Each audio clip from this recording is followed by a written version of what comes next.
Team Vie est heureuse de vous retrouver encore ce matin. Dieu nous fait la grâce de nous réveiller avec beaucoup de dynamisme et de gratitude. Que Dieu vous bénisse richement pour votre fidélité à Wake Up. Vous êtes réveillés et surtout éveillés. Amani, shalom. Shalom, Annie. On va bien? Super bien. Gloire à Jésus-Christ. Écoute, la Team Vie, ça va? Bonjour, bonjour. Comme le dit le docteur Jonathan Bessot. Salut, salut. Bonjour, salut, bonjour. Salut. Et ça nous fait du bien d'être toujours avec le docteur Jonathan. Voilà. Alors, docteur. Bonjour, bon salut, matin. Salut, Pasteur Glaudet, yes. Vous allez bien? Oui, très bien. Content de vous retrouver hein, merci. Dans notre nouveau décor pour cette saison 2022-2023. Hein. Dieu vous bénisse d'être avec nous encore ce matin. On parlera de quoi justement avec vous en cette période de fête? Nous sommes en période de fête. On parlera justement des règles de l'invitation à table. Il faut prévenir, il faut coacher les gens. Il ne faut pas qu'ils laissent leur image dans une assiette. Donc, si on ne maîtrise pas les règles, il peut y avoir des conséquences fâcheuses. Oui, fâcheuses. Fâcheux, on va bouger notre image et puis voilà. Pas intéressant. C'est pas intéressant. Après les fêtes, on n'aura plus, les ordinateurs n'auront plus l'intention de nous inviter. C'est ça. Ah, ils mangent trop mal à table. Touré Kouda avec toi, le Trickbox. Aujourd'hui, pour vous, chers Wake-Uppers, 3 astuces pour être plus concentré au volant. Nous sommes en période de fête. On sait qu'il y a beaucoup d'agitation au niveau de la circulation. Dieu nous garde, mais il y a des petites choses que nous pouvons faire pour être plus vigilants au volant. Et c'est ce que nous allons voir dans Trickbox. Super. Culture Actu, le saviez-vous avec Amani, on parlera de quoi? Dans Culture Actu, nous allons présenter un film. Et puis dans Le saviez-vous, on dira le chapitre le plus court de la Bible. Le chapitre le plus court de la Bible. Voilà qui est bien intéressant, vous connaissez le menu. On y va déjà pour la méditation dans Méditons ensemble. Docteur Jonathan Berceau, le thème de ce matin de notre méditation, combattre contre Dieu. C'est ça. Est-ce que vous êtes assez fou pour combattre contre Dieu? Alors, on va retrouver cette question dans le livre des Actes des Apôtres. Une époque, c'est le début de l'Église ici, et il y a de l'opposition. Le Sanhédrin, les hommes religieux vont même mettre les apôtres en prison. Et un ange va venir ouvrir la porte de la prison.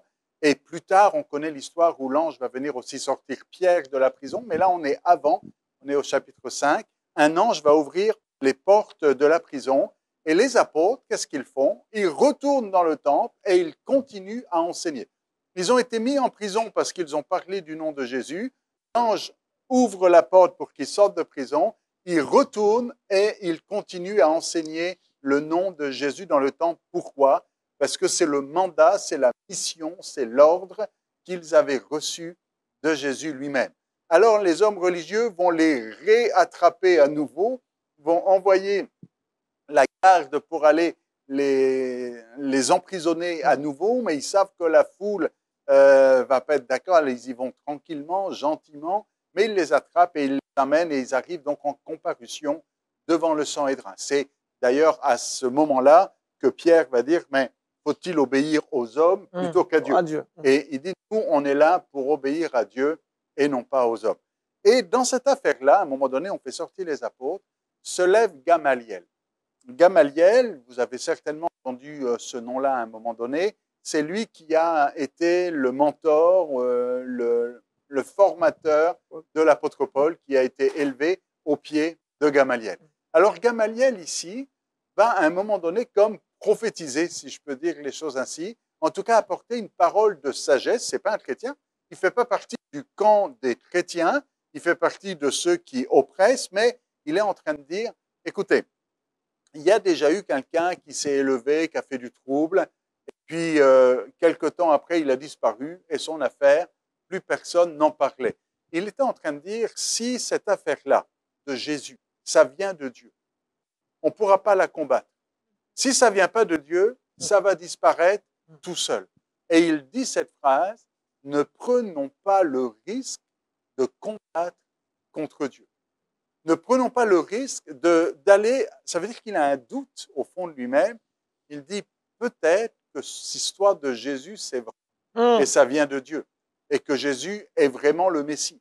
Et il dit, on ne peut pas prendre le risque de faire des actions qui vont dans le sens contraire, si Dieu est en train d'agir et de dire je vais faire le contraire de ce que Dieu veut. Imagine, Dieu est en train d'ouvrir une porte et toi tu vas de l'autre côté pour pousser la porte pour que Dieu n'ouvre pas la porte. De combattre contre Dieu. Et dire non mais personne n'est assez fou pour ça. Vraiment?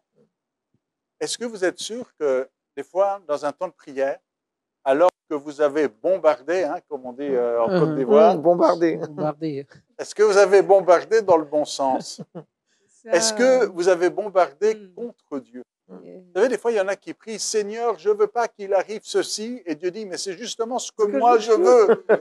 Et toi, tu pries contre ce que moi je veux. Quand tu pries contre la volonté de Dieu, tu combats contre Dieu. Quand tu pries contre la volonté de Dieu, comment Dieu va pouvoir répondre à ta prière quand ta prière, elle est contre la volonté de Dieu?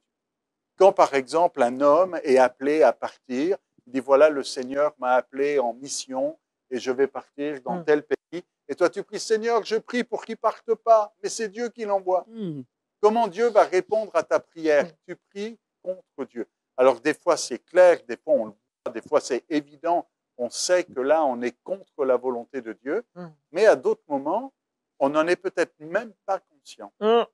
Et on est en train de supplier Dieu d'agir alors qu'il a déjà agi, d'intervenir alors qu'il a déjà intervenu, ou de faire ce qu'il ne veut justement pas faire, ou de mettre sur notre chemin. Enfin, imaginez toutes sortes de situations. Il y en a qui prient, Seigneur, je veux que ce soit lui, mon mari, fais en sorte qu'il m'aime. Et puis il dit, mais j'en ai un mieux pour toi. Hein? Et des fois, on peut combattre contre le plan de Dieu. Alors, comment est-ce qu'on fait pour ne pas combattre contre Dieu? Eh bien, c'est de savoir ce que Dieu veut. Si vous savez ce que Dieu veut, si vous cherchez sa face, si vous cherchez à discerner quelle est sa volonté, et puis si vous avez la paix, c'est important d'écouter Dieu. Si vous avez un doute en disant, mais là, est-ce que Dieu est d'accord ou pas, ben, demandez-lui, tout simplement, en disant, Seigneur, qu'est-ce que tu en penses? Est-ce qu'il faut que je combatte ici ou je te laisse faire? Est-ce qu'il faut ici, quelle est ta volonté? Dans quelle direction tu veux aller? Et quand tu sais la direction que le Seigneur veut prendre, si c'est l'adversaire qui est là et qui met un obstacle, oui, combat. Combat contre les ruses du diable, toutes forteresses qui peuvent s'élever. Combat, en effet, mais combat pas contre Dieu aujourd'hui. Amen. Combat pas contre Dieu aujourd'hui. Pasteur Glaudet, un message qui ouvre notre esprit sur la question donc, du combat. Oui, il faut développer le discernement pour savoir ce que Dieu veut. Si on n'a pas le discernement, on va certainement combattre contre Dieu. On va aller contre la volonté de Dieu. Donc, ce qu'il faut retenir, nous devons prier, demander au Seigneur de nous permettre de développer le discernement. Oui, moi j'ai bien envie de demander au docteur, très souvent dans des pays, lorsqu'il y a différents partis politiques, on a l'impression que Dieu est de son côté. Dieu soutient son parti politique et on combat l'autre parti. Donc à ces chrétiens, qu'est-ce qu'on peut dire en fait? Est-ce que Dieu fait de la politique? Est-ce que Dieu est de ce parti-là ou de ce parti-là? Peut-être que Dieu est des deux côtés à la fois. Dieu, ce n'est pas la politique qui l'intéresse. Okay. Dieu, ce qui l'intéresse, c'est le choix de ce que va faire chacun. C'est les œuvres, c'est les bonnes actions, c'est de mettre Jésus en premier, c'est d'élever le nom de Jésus. C'est comme si vous dites, il y a eu la Coupe du Monde là, il n'y a pas Argentine, longtemps. France. Et le pape, il a mis, parce qu'il est argentin, hein, et alors il y a une photo sur les réseaux sociaux, il avait son drapeau là d'Argentine. Ah, si le pape a prié, c'est normal que l'Argentine ait gagné. Bon, alors non, c'est pas que Dieu était avec une équipe plus qu'avec une autre. Parce que même dans l'équipe de la France, il y avait des chrétiens, et puis dans d'autres équipes aussi, il y a des chrétiens qui sont là. Dieu, il est avec les gens. Il n'est pas avec l'équipe, il n'est pas avec le pays, ou il n'est pas avec le parti politique. Et peut-être que dans un parti politique, il va être avec quelqu'un, et dans un autre parti politique, il va être avec quelqu'un aussi. Dieu, il est avec les gens, il est avec le cœur, il est avec celui qui l'aime, qui le sert et qui l'honore.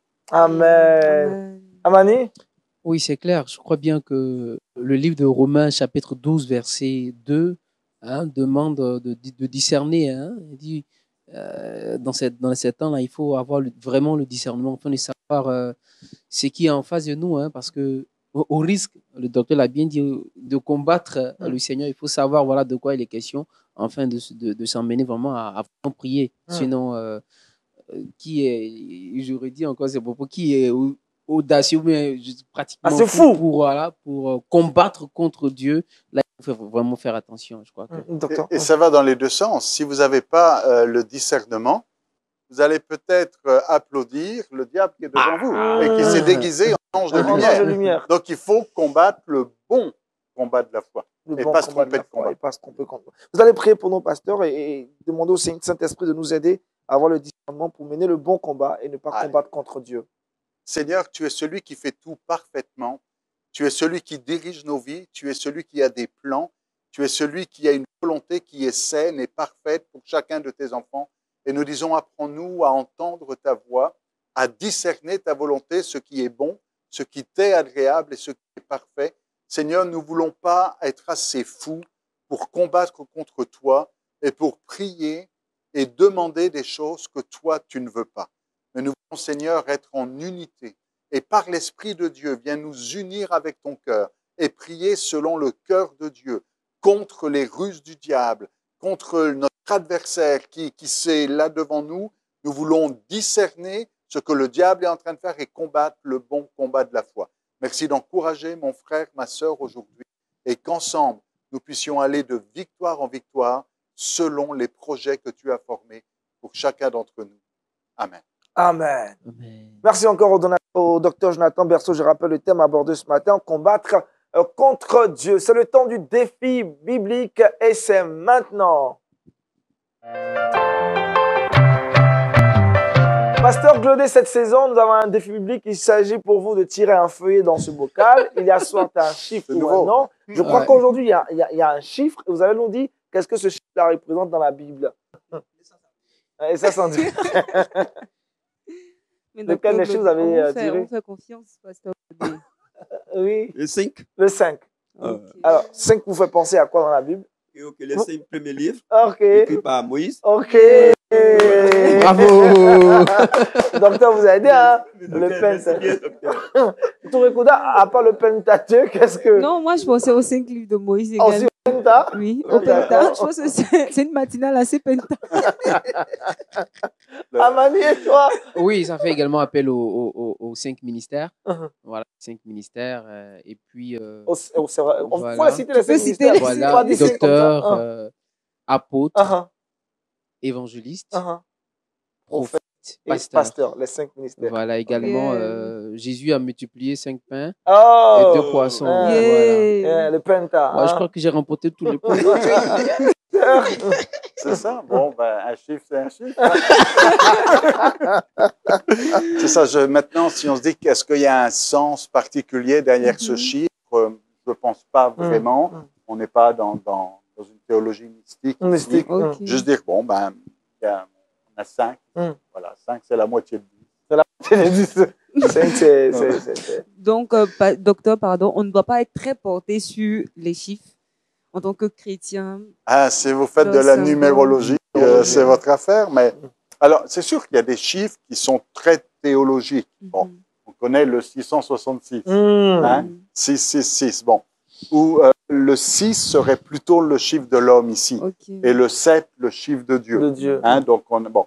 Mais maintenant, il y a des chiffres comme ça parce que la Bible elle-même nous les présente comme étant importants. Mais quand le texte nous présente juste un nombre qui est là, il y en a qui ont fait toutes sortes de théories sur le nombre de poissons que l'on a eu lors de la pêche miraculeuse. Bon, c'est juste un chiffre. Hein, ou 100 brebis, ou quand je vous ai dit 5, c'est la moitié de 10, c'est les 5 vierges folles. Les 5 vierges encore sages. 5, les 5 vierges folles et les 5 vierges sages. C'est ça. Est-ce qu'il y en avait 10? Si, il y en avait 10. Bon, ben, Ouais. si on cherche un peu, On va trouver beaucoup de- Mais je ne crois pas qu'il faille donner un sens particulier à ce chiffre 5 en particulier. Bon, il y en a qui vont dire que c'est Il y a 5 doigts de la main, mais bon. Jésus a 5 doigts.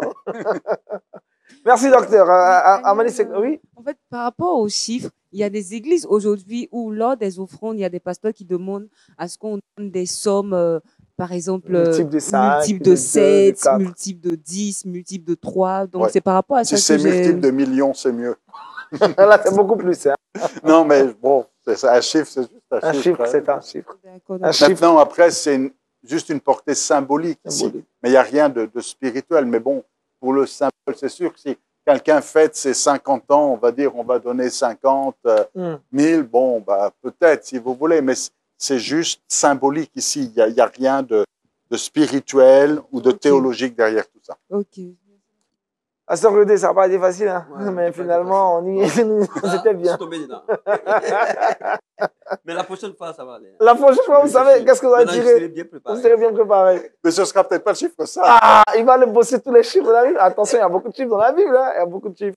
Allez, on ouvre la lucane culturelle de cette émission, c'est Culture Actu. Amani? Aniel, merci. Vous savez, nous sommes à une période où, à des moments, il faut se détendre après des bons temps passés, à travers la télévision. Il faut regarder des films instructifs. Voilà, nous sommes dans un cadre bien précis, un film chrétien qui certainement nous donneront des témoignages bibliques, des vertus bibliques à certainement observer. C'est certainement un film que nous avons peut-être déjà regardé à la maison, mais qui on le dit, hein, la répétition est pédagogique et c'est très important. C'est un film qui marque et qui apporte beaucoup de conseils. Il est intitulé « Et si le ciel existait ?» C'est une question que nous nous posons. Figurez-vous que j'ai posé une question à une jeune sœur. Est-ce que tu penses que le ciel existe? Est-ce que tu penses que le paradis existe?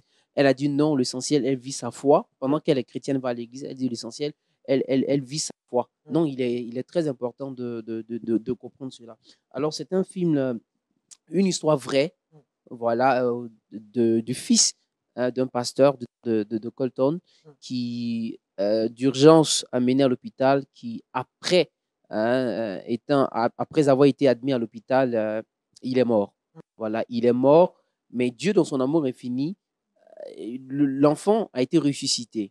Mais ce qui est le fait marquant, c'est que quand il est mort, et il est allé au ciel, bien sûr, il a vu ses grands-parents. Wow. Voilà, il a vu ses grands-parents. Et à son réveil, c'est-à-dire quelques temps plus tard, après qu'il il est revenu à la vie, il a commencé à expliquer à son père ce qu'il voyait, comment le chirurgien faisait l'opération, comment il voyait son papa en train de prier pour lui, comment sa mère, hein, dans la salle, était en train de faire. Son père était étonné, hein, de ce que cet enfant de 4 ans pouvait, je dirais, vivre en ce temps-là. Parce que on se dit, mais qu'est-ce qui a bien pu se passer? Mais Dieu a glorifié son nom au travers de cet enfant. Il dit, il tire la louange aux lèvres des avortons. Voilà. Et c'est un film que j'invite tout le monde, à tous les téléspectateurs, à pouvoir vraiment visualiser. C'est un film qui nous enseigne beaucoup de vertus. Il y a beaucoup de leçons à tirer dans ce film. Et je crois bien que quand on finit l'émission, il faut déjà aller visualiser cela. C'est téléchargeable sur Internet. Sur Internet, on peut trouver le film. Voilà. Et si le ciel existait, c'est déjà sur Internet, tu peux télécharger et puis regarder. Et ça existe également en DVD, où tu peux acheter le CD et puis le visualiser, voilà, à la maison. Et si le ciel existait, Bouddha? Je n'ai pas encore... Ça, c'est sûr. Tu y es déjà. J'ai l'assurance de mon J'ai l'assurance de ça. Oui. J'ai l'assurance de mon salut. Bon, on s'arrête là. Donc, Jonathan. Ce qui est important de noter avec ce film-là, qui est un très bon film, c'est que c'est l'histoire vraie. C'est pas une histoire de scénario d'Hollywood, là. C'est une histoire vraie.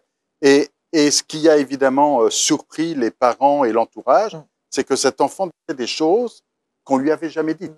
Par exemple, à un moment donné, il dit à sa mère qu'il a vu sa petite sœur. Sa mère dit, bah oui, elle est là. Elle dit, non, non. Et puis, il donne le nom. Et en fait, c'était un enfant que la maman avait perdu dans sa grossesse. Révélation, alors, et donc, personne n'avait parlé de ça à ce petit-là de 4 ans. Et elle dit, mais là, il n'a pas pu l'inventer. Le ciel existe vraiment. Et un autre point en tant que pasteur, qui m'a interpellé, c'est qu'au début, on nous montre le pasteur, le papa en question, qui est un pasteur qui prêche l'évangile gentil, là. Hein, et il parle de licorne, il parle un évangile bisounours, hein, ou quelque chose. Bon. Mais là, ça va amener un réveil spirituel aussi dans la vie de ce pasteur-là. Parce que quand on a conscience que le ciel existe, on a conscience qu'il y a une éternité, on sait que là, sur la terre, on ne peut pas vivre n'importe comment. Mais qu'il faut être prêt pour le jour où Jésus reviendra nous chercher. Amen, amen, amen, amen, amen, amen. Merci Amani pour ce film. On rappelle le titre. Et si le ciel existait? Et si le ciel existait? On retrouve maintenant le pasteur Glaudet, notre invité du jour, avec qui nous parlons donc des règles lorsque nous sommes à table. C'est dans l'invité du Wake Up. Pasteur Glaudet, la saison dernière, on a été avec vous. On a parlé de la secrétaire, la qualité de la secrétaire. Pendant longtemps, on a parlé de la secrétaire du pasteur. On a parlé d'elle parce qu'elle est la vitrine. C'est la pas elle vitrine. qu'on va à l'intérieur, tout ce qu'il fait. Et votre Il était secrétaire va important bien. d'étaler ça. Et vous, votre secrétaire va bien? Oui, elle va très bien. Elle va très Ouais, bien. elle va très bien. Alors, on a beaucoup voyagé, c'est pour ça que. Voilà, donc, elle va très bien. Elle va très bien. Gloire à Jésus-Christ. En cette période des fêtes, vous parlez avec nous des règles à table lorsque nous sommes invités. Ah oui, nous sommes en période des fêtes et il est important de prévenir parce qu'on peut perdre notre identité dans une assiette. Notre identité dans une assiette. C'est pour ça qu'il est important que nos amis qui vont bientôt être invités par un parent, par un ami, fassent attention aux règles que nous allons étaler. Quand vous êtes invité, vous ne vous installez pas. Première règle. Première règle. Je suis invité par le pasteur Glaudet, par le docteur Jonathan. Quand j'arrive, j'attends. C'est moi. Il y a quelqu'un pour vous installer. Parce qu'il y a des places qui sont spécifiques, on va dire des places d'honneur qui reviennent à des personnalités, sont bien marquées. Alors, quand vous allez vous installer, par exemple, vous voyez une table rectangulaire, les deux extrémités sont pour le maître et la maîtresse. Disons, est-ce qu'on peut prendre une représentation ici comme ça? Oui, ici, c'est l'extrémité. L'extrémité. Voilà. Moi, Ici, la On va maîtresse, bouger. hein. On peut bouger, on peut bouger. On va faire une démonstration. madame, monsieur. Ils prennent les extrémités de la. Oui, les extrémités, Ok. les deux extrémités reviennent au maître et à la maîtresse des maisons. Et il est recommandé que la place de la maîtresse donne dos à la cuisine. Oh, La cuisine. ok. De sorte que quand il y a un détail à régler, elle puisse aisément se lever pour aller régler le détail. Alors, parmi ceux qu'on a invités, certainement, il y a des personnes à qui on veut faire honneur. Alors, monsieur, madame vont donc échanger, discuter pour que madame serve la place à un invité d'honneur. Parce que les extrémités sont les places d'honneur. Alors, quand elle cède sa place, elle ne va pas s'installer, on ne l'installe pas à droite de son mari, mais plutôt à droite de monsieur à qui on fait l'honneur. Ok. Mais cette fois-ci, monsieur à qui on fait l'honneur ne donnera pas dos à la porte de la cuisine.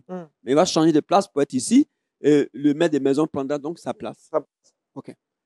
Parce que il ne donnera pas dos, mais il va faire face pour qu'il sache qu'il vient de la cuisine. Gouverner un peu les allées et venues, tout ça. Qu'est-ce que ça apporte comme nourriture? C'est la sécurité. C'est la sécurité. Voilà, c'est la sécurité. Alors, on vous a servi. Quand on vous sert, vous ne commencez pas à prendre vos repas avant le vocable qui dit le président est servi. On va donc lâcher le vocable qui dit le président est servi, le maître est servi. Le président, c'est celui qui gouverne le repas. Okay. Ça peut être le maître des maisons, ça peut être un invité d'honneur, c'est lui qui gouverne le repas. On va donc dire le maître ou le président est servi. C'est en ce moment que chacun commence à prendre son repas. On ne dira pas je mange à table, des dîners formels, mais on dit je prends mon repas. Je prends mon repas. Voilà, donc chacun va je mange à table, donc je prends mon repas. Oui, je prends mon repas. C'est le bon terme. Hein. Voilà, c'est le bon terme qui convient. Je prends mon repas. Alors, on ne finira pas avant les autres.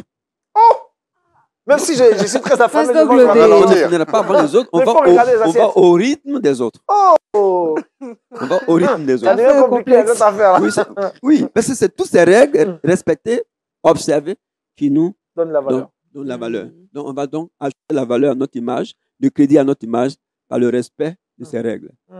Quand vous avez besoin du sel, on ne se penche pas pour prendre le sel, mais on demande au voisin. On demande au voisin de vous apporter le sel. Première personne, deuxième, et jusqu'à ce que le sel arrive chez vous. La petite serviette n'est pas pour le cou, mais plutôt pour les cuisses. Voilà, vous allez trouver une petite serviette. On ne la met pas au cou comme ailleurs, mais on la détend simplement sur nos deux cuisses. Et comment s'asseoir? Pour le dos droit contre le siège. On n'est pas étalé, mais le dos droit contre le siège. Et les mains ne sont pas sur la table, les bras sur la table, mais plutôt comme ça. Voilà. Juste comme ça pour prendre le repas. Voilà. Okay. Entre vous et la table, il y a un espace de la paume. Donc, toutes les fois que vous voulez vous asseoir, vous mesurez la paume. Pas trop éloigné, pas aussi avaler la table. Wow. C'est bon. C'est ça. Voilà. Tout ça, très important à observer pour nous donner de la valeur à table. Le couteau ne sert pas à enlever les morceaux de viande accrochés à la dent. Ce sont les cure-dents qui sont là qu'il faut prendre et on ne le fait pas. Il faut s'isoler pour le faire. Il faut s'isoler pour le faire. Pas devant les gens. Mais souvent, on finit de manger, on prend Et devant puis, les le couteau, c'est pas une fourchette. Le couteau a son nom, il a son rôle à jouer. Il n'est pas une fourchette, il remplace pas une fourchette pour être envoyé à la bouche. C'est seulement la fourchette qui va à la bouche, c'est la cuillère qui va à la bouche. Et la cuillère, pour un repas formel, la cuillère sert à prendre la soupe, non le riz.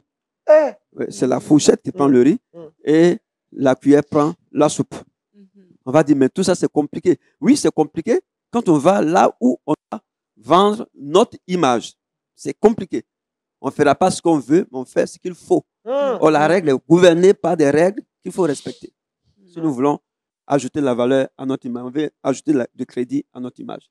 Donc, voici, en cette période de fête, ce qu'il faut pour éviter que nous soyons, nous paraissions vulnérables à une table de dîner. Vous allez insister sur le fait que quand on mange, il faut regarder le rythme également des autres pour ne pas finir avant. Oh oui, il ne faut pas finir avant. Ça, c'est délicat. Il ne faut pas aussi demander à goûter pour ton voisin.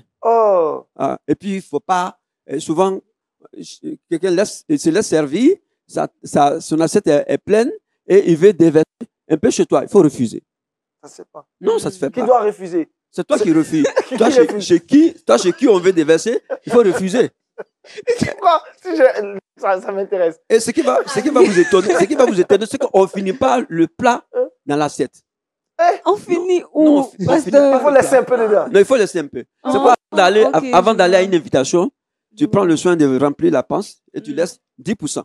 On laisse que 10%. 10%. Juste. La dîme. Ouais, oui, 10%. Donc rempli à 90%. Rempli à 90%, la panse. Et on laisse 10%. 10%. Pour ne pas trop manger. Oui, pour ne pas trop manger. Juste pour faire Mais plaisir. il faut laisser un peu dans l'assiette. Il faut laisser un peu dans l'assiette. Et quand vous avez fini, il y a des codes que vous renvoyez à la gouvernante pour débarrasser les couverts. Voilà. Il y a les codes qu'on émet, qu'on appelle la communication non verbale, qui permet donc à la gouvernante de venir récupérer les couverts. D'accord. Voilà. Ça, on verra ça, on verra dans la prochaine émission. Dans la prochaine émission. Merci. Question, pasteur, c'est ce qu'il a dit à Mani. Vas-y, juste deux. Oui, deux questions, et puis on va être le temps. Pasteur Glaudet, pourquoi c'est la femme qui doit nécessairement faire le service? Tout le monde fait le service, que ce soit les hommes, que ce soit les femmes. Seulement, celui qui doit le faire, c'est quelqu'un qui maîtrise la chose, qui fait la lecture, les codes. Donc, tout le monde, pourvu que la personne soit formée et qu'elle maîtrise le service. Donc, pendant ces fêtes, on peut demander à des hommes aussi de... Oui, de servir. S'ils maîtrisent. Moi, j'aime servir. Amani. Ouais. Il n'y a aucun souci, c'est nickel, d'ailleurs. Apporte aussi un cordon bleu. Voilà. C'est compliqué de servir. Et puis, bon, le pasteur le dira peut-être la prochaine fois, parce que si je me souviens bien, on met l'assiette d'un côté, mais on l'enlève de l'autre côté. Alors, je ne sais plus si c'est droite ou gauche, mais il y a toujours des codes compliqués. D'accord. La deuxième question, manger avec les mains, les doigts, pourquoi c'est pas considéré comme quelque chose de chic, de classe? Et lorsqu'on mange avec les mains, très souvent à table, on a l'impression qu'on fait quelque chose de travers. Oui, il y a un seul aliment qui est conseillé avec lequel on prend la main, c'est le pain. Le pain. Et quand le pain arrive à table, il est déjà tranché en cuisine. Donc, on ne tranche plus avec le couteau, mais justement avec la main. C'est pourquoi on va vous dire, débarrassez-vous de vos vestiaires avant d'aller à table. Ailleurs, quand on a dit ça à des personnes qui étaient allées pour un dîner, la gouvernante a dit, il est midi, pour passer à table, débarrassez-vous de vos vestiaires. Et ses amis, ils sont retournés en chambre pour enlever les vestes. Donc, elle voulait leur dire, lavez les mains tout simplement. Mais ils sont allés en chambre, enlever, et puis ils sont venus en relax, puis ils sont venus à table. Débarrassez-vous de vos vestiaires. C'est vraiment important d'apprendre tout ce qui se fait à table. Merci, pasteur Glaudet. On sait, vous êtes préparé à faire bonne impression. Vous êtes invité à prendre donc un bon repas. Je prends mon repas. Voilà, c'est ce qu'il faut dire. C'est quand vous êtes à table, vous êtes invité. C'est de bonnes expressions, mais de bonnes habitudes à avoir pour vous donner de la valeur. On retrouve à présent Touré Kouda dans le Trickbox. Touré Kouda avec toi aujourd'hui. Oui, aujourd'hui, pour vous, et copains, nous avons 3 astuces pour être plus concentrés au volant. Il y a un verset dans la Bible qui dit que Dieu ne dort ni ne sommeille. Lorsqu'il gère notre vie, on sait que Dieu ne dort ni ne sommeille. Donc, nous aussi, lorsque nous sommes au volant d'un véhicule, on doit être concentrés. Et la première astuce que je partage avec vous est celle-ci. Planifiez en fait vos déplacements afin de ne pas vous préparer dans la voiture au volant. Vous savez, il y a des personnes, c'est lorsqu'elles sont en train de conduire qu'elles vont chercher à mettre le petit maquillage sur le côté, s'apprêter, bien agencer son vêtement, etc. Donc, planifiez vos déplacements afin d'avoir le temps de se préparer à la maison. Une fois dans la voiture, c'est vraiment pour conduire, pas besoin de manger, grignoter, etc. Deuxième astuce, s'assurer que les enfants ont tout ce dont ils ont besoin avant de démarrer. Il arrive des moments où lorsque vous êtes en train de conduire, l'enfant va réclamer un jouet, l'enfant va réclamer quelque chose. Ça, c'est pour les parents qui ont des enfants. Donc, assurez-vous que vos enfants ont tout ce dont ils ont besoin avant de démarrer la voiture. Une autre astuce, il s'agit de limiter les gadgets électroniques dans la voiture. S'il y a certaines personnes, lorsqu'elles conduisent, le GPS est allumé, la radio est allumée, les essuies sont en mouvement, la voiture est vraiment agitée, j'ai envie de dire, et on est en train de conduire. Ça fait que l'esprit n'est pas concentré afin d'être focus sur la route. Donc, certes, les voitures ont tous ces outils-là, mais vraiment limiter leur utilisation afin d'avoir l'esprit concentré. Une dernière astuce, un bonus, il s'agit de limiter également les conversations pendant le véhicule. Donc, pour les hommes qui ont des femmes qui parlent beaucoup ou pour des femmes qui ont des maris qui parlent beaucoup, essayez de discuter à la maison. Avant d'être au volant. Oui, essayez de discuter à la maison afin d'éviter, parce que vous pouvez vous disputer dans la voiture et ceci peut être une cause d'accident ou quelque chose de bizarre peut se passer. Donc, vigilance. Ces astuces-là que j'ai décidé de partager avec vous dans ces périodes de fêtes, tout simplement. Merci, Gouda. Merci. Docteur Jonathan, par expérience, d'autres choses à ajouter? C'est une question de sécurité pour soi, mais c'est une question de sécurité pour les autres aussi. Et le chrétien doit aussi prendre soin de son prochain. Et puis écraser quelqu'un, c'est pas prendre soin du prochain. Non, même pas. Mais je veux dire, on a une responsabilité et il faut prendre au sérieux cette capacité de conduire. Et c'est toujours bon de prier avant de prendre le volant et de demander à Dieu de nous aider et de nous protéger. L'Éternel dit gardera notre arrivée, mais aussi notre départ. Amen. Mais sans pour autant qu'on doit négliger tous ces... Donc le passage dit la chose qui donne, c'est la prière avant de monter même dans le véhicule. C'est important. On va rester avec toi. Écoute, c'est dans Pasteur, je veux savoir. Pour reconnaître, c'est quoi la question de l'internaute aujourd'hui? Qu'est-ce qu'on veut savoir? Pasteur, je veux savoir. Pour soutenir une amie qui n'est pas chrétienne, est-ce que je peux me rendre dans un événement non chrétien? De ce qu'on appelle un événement non chrétien. Si vous voulez, une cérémonie traditionnelle, par exemple. Parce qu'il y a des événements non chrétiens qui sont inoffensifs. Si vous allez au cinéma, c'est un événement non chrétien, mais ça va dépendre du film que vous regardez. Ou si vous allez... Bon. Mais maintenant, ça va... Évidemment, il faut toujours que la personne sache quelle est votre position. Ou vous pouvez vous retrouver dans une situation, mais il ne faut pas qu'il y ait une assimilation ou de dire la personne est d'accord avec moi puisqu'elle est là. C'est de dire écoute, je ne suis pas d'accord avec ça, mais je suis là pour toi. Maintenant, ça va dépendre évidemment de quoi on parle, parce que là, je n'ai pas encore trop saisi quel était cet événement-là. Mais si c'est quelque chose qui est occulte, si c'est quelque chose qui est dangereux, c'est clair que là, on ne peut pas assister à ce genre d'événement. Parce que ce n'est pas la place du chrétien, point final, qu'il y ait une amie ou qu'il n'y ait pas une amie. Mais maintenant, il peut y avoir d'autres situations où le chrétien n'irait pas forcément dans cet événement-là. C'est une fête ou un anniversaire et ce n'est pas chrétien. Il y a peut-être des gens qui boivent. On dit, bon, ce n'est pas ma place, j'y vais, je ne serai pas là. Mais là, il y a une amie, il faut être prudent là-dessus, à ne pas se laisser contaminer et embarquer dans toutes sortes de mauvaises choses. Mais il ne faut pas non plus dire, je suis chrétien, je reste enfermé dans mon monastère et puis je ne fais plus rien. Donc, c'est pas... Là, je réalise que c'est un sujet qui est très dangereux parce que de ce que je dis, tout le monde peut en faire n'importe quoi. Quelqu'un pourrait dire, Moi, c'est une amie qui m'a invité dans une boîte de Dans nuit. une boîte de J'ai deuxième bien part dû- pour son anniversaire. j'ai bien dû aller. Non, non, il y a des endroits où tu peux pas être.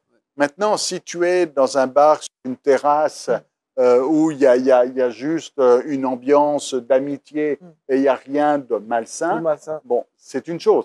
Mais si tu es dans un contexte où il y a des jeux sexuels, c'est ça, et il y a des insinuations là qui sont malsaines, tu peux pas être là. Donc c'est pour ça qu'il faut avoir du jugement, évidemment. Il faut pas couper les ponts avec tous ces amis non chrétiens, parce qu'on veut les amener à Christ, hein, évidemment. Mais il faut qu'ils sachent qu'on n'est pas d'accord. Il faut qu'ils connaissent la position. Il faut le dire. Il ne faut pas dire, bon, je dis rien parce que... Non, non, je le dis, mais je lui montre aussi que cette personne est importante pour moi, mais il y a des limites qu'il ne faudra pas franchir. Merci, docteur. docteur. Docteur, Claudie, un mot sur la question. Il faut avoir des limites. Il faut avoir des limites. Comme le docteur l'a dit, il faut avoir des limites. Il faut savoir où tu dois aller. C'est dans un camp de masques. Il faut y aller. Voilà. Il faut savoir où y aller. C'est finalement vous confondre aussi avec les masques si vous allez à un camp de masques. Merci, Touré Kouda. Ou bien autre chose à ajouter? Non, ça va. Ça va. Tranquille. On retrouve pour terminer cette émission Aristide Amoni dans le Saviez-vous. Aristide, avec toi, nous parlons du chapitre le plus court de la Bible. Dans l'Ancien Testament, précision. Dans l'Ancien Testament. Voilà, on lit la Bible, mais sans toutefois savoir qu'il y a des chapitres qui sont les plus courts. Hein. Il y a seulement un seul chapitre dans l'Ancien Testament, même si c'est un chapitre qui passe inaperçu, parce que certains chrétiens aujourd'hui ont leur chapitre préféré qu'ils méditent voilà, de jour comme de nuit. Et il faut juste amener les chrétiens à dire qu'il n'y a pas un chapitre préféré. Il faut lire voilà, tous les chapitres de la Bible parce qu'il y a un message fondamental qui nous est donné par le Seigneur. Voilà. Et cette fois-ci, le chapitre le plus court de la Bible dans l'Ancien Testament, je précise, c'est le livre de Abdias. Voilà, le livre Abdias qui est composé d'un seul chapitre et de 21 versets. Voilà, le livre de Abdias. Voilà, Abdias dont le nom signifie un serviteur. Voilà, serviteur, donc prêt à servir. Et Dieu, dans son amour infini, est passé par lui également pour faire vraiment, pour donner des prophéties sur le royaume de Édom. Voilà, Édom qui, en quelque sorte, a été quelque peu arrogant et moqueur, mais Dieu également a prononcé des jugements contre lui. Je crois bien que nous, voilà, il faut comprendre que en tant que chrétien, voilà, tirer un petit message par là, en tant que chrétien, nous devons bien sûr écouter la voix de Dieu, voilà, et se laisser guider par Dieu. Quand Dieu veut passer par nous pour parler à un peuple, pour parler à un frère ou à une sœur, il faut se rendre disponible et le faire dans la sagesse. Et tel fut le cas du prophète Abdias qui a véhiculé convenablement le message du Seigneur aux Édomites. Voilà. Sur le livre d'Abdias, Touré Kouda, le chapitre le plus court de l'Ancien Testament. Tu l'as déjà lu, c'est quand la dernière fois que tu l'as lu? Tu sais même pas si Abdias est dans la Bible. Non, je sais que Abdias est dans la Bible, ça c'est sûr. Agnès, j'ai une culture biblique. Je sais, c'est ta hutte, non. Je pensais plutôt au verset le plus court du Nouveau Testament. Lui, il est plus populaire par rapport à... Le J1135. Oui, Jésus pleura. Jésus pleura. Pasteur Claudie, un mot sur Abdias, le livre d'Abdias. Ouais, c'est le plus court livre de l'Ancien Testament. Il a porté un message pour corriger l'État. Son message est vraiment authentique et poignant. Poignant. Ouais. Docteur Jonathan.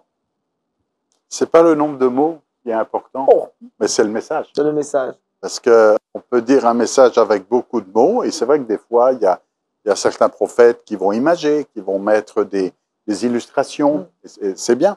Mais le plus important, c'est pas parce qu'il y a beaucoup de mots que le message est plus important. Hein, il y a des messages qui peuvent être dits, quand on dit au secours, il y a juste 2 mots, hein, mais le message est important. Hein. Mais il y a des phrases, il y a plus de mots et c'est moins important. C'est moins important. Hein, voilà qui est bien dit avec le docteur Jonathan Verso. De Wake Up, on termine cette émission avec le verset boussole, Touré Kouda. Oui, le verset boussole qui se trouve dans le livre d'Actes, les Actes des Apôtres 5, le verset 39. Je lis la parole de Dieu. Je lis la parole de Dieu. Mais si elle vient de Dieu, vous ne pourrez la détruire. Ne courez pas le risque d'avoir combattu contre Dieu.